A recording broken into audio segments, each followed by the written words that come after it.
What's up? This is That Dirty Spoon from the IWC, and this is the wrestling recap for August 4th, 2013. We are in the backup studio again this week, as once again I'm in the middle of traveling, but that will not stop me from actually getting something out about professional wrestling, and it's really bugging me. It's Total Divas as a television concept.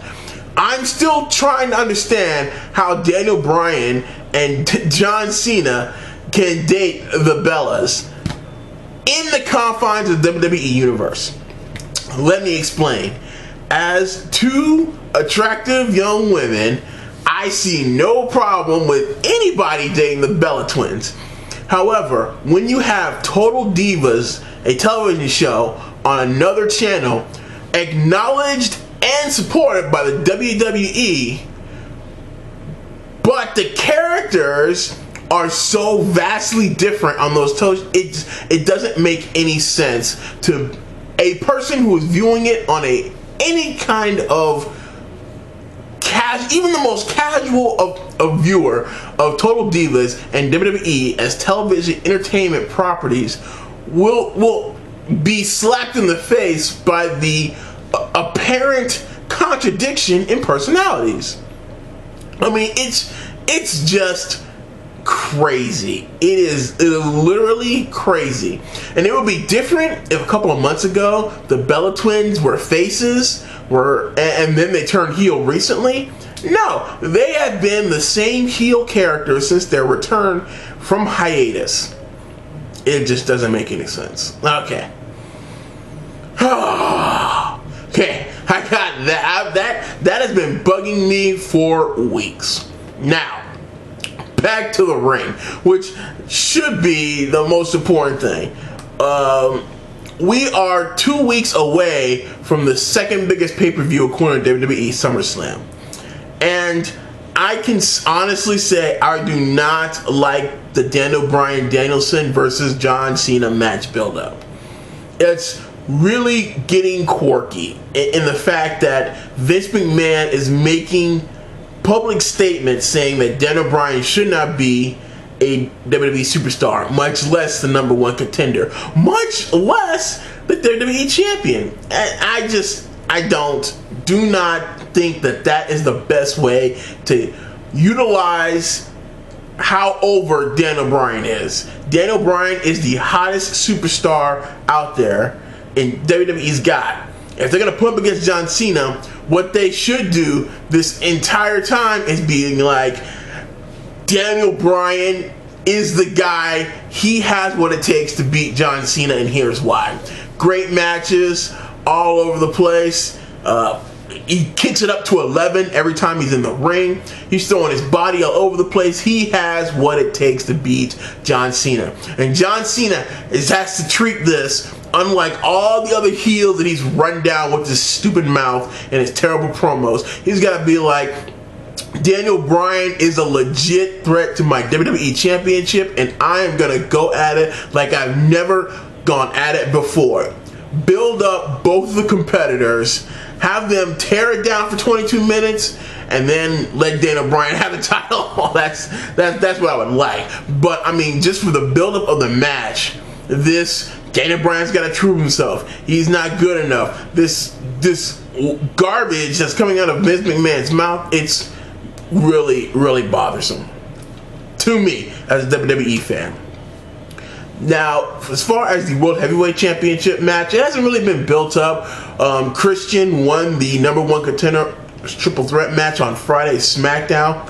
And again, I just want to see where it goes. This is looking more like your standard face-heel matchup, a face Christian versus a heel Alberto Del Rio. Again, I'm really looking forward to seeing what Christian and Alberto Del Rio can do in the ring. Christian is a ring general, and they are definitely on board with getting Alberto Del Rio over as a heel. I'm also expecting Ricardo Rodriguez to make an appearance in Los Angeles and definitely be either the catalyst for Alberto Del Rio winning the match or Alberto Del Rio losing the match because Ricardo Rodriguez turns on him. I'm not sure which one I'll find more entertaining, but if it were up to me, I would definitely have Ricardo Rodriguez return and definitely cost Christian the match. But that's just me. I think Alberto Del Rio needs Ricardo Rodriguez, helps him get over as a heel, and most definitely I'm looking forward to this match purely from the stake of two talented guys in the ring who can go. Christian and Alberto Del Rio. And of course, there's the Beast versus the Best, Brock Lesnar versus CM Punk. Just as long as we're getting promos from Paul Heyman and CM Punk, that's going to be a money match all day and all night. Again, WWE's got some really positive things going for them, unlike TNA. And that brings me to, in the last 2 weeks, TNA has had two major PR nightmares. The first thing is they released Jesse Sorensen from his contract. Jesse Sorensen is a man who broke his neck in TNA's ring over a year ago. Now, I'm not saying that he did not accept the risk when he laced up his wrestling boots and got in the ring with Zema Ion. That's not what I'm saying. What I'm saying is, if you're going to tell someone they have a job for life and then fire them, one, that makes you look like a hypocrite, or worse, a liar. So, really, I mean, there's no way TNA can come up with a plausible solution for these actions. There are people in this company who could have made a decision to keep Jesse Sorensen, even at a crappy rate that they were already paying him, would have been worth it just to avoid this PR nightmare that they've gotten themselves into. And to make things worse, is their second PR snafu with this hashtag Ask Dixie fiasco. If you have some time and a Twitter account, just do a search of hashtag Ask Dixie. Oh man, you'll be rolling in the aisles for hours at just the things that people come up with. Man, if you're looking for one of my favorite ones was hashtag Ask Dixie. Will you come with me to WWE comes to Nashville? Hashtag Ask Dixie. Yeah, I was trying to be the better man. It just didn't work out because I'm not the better man. I'm just me.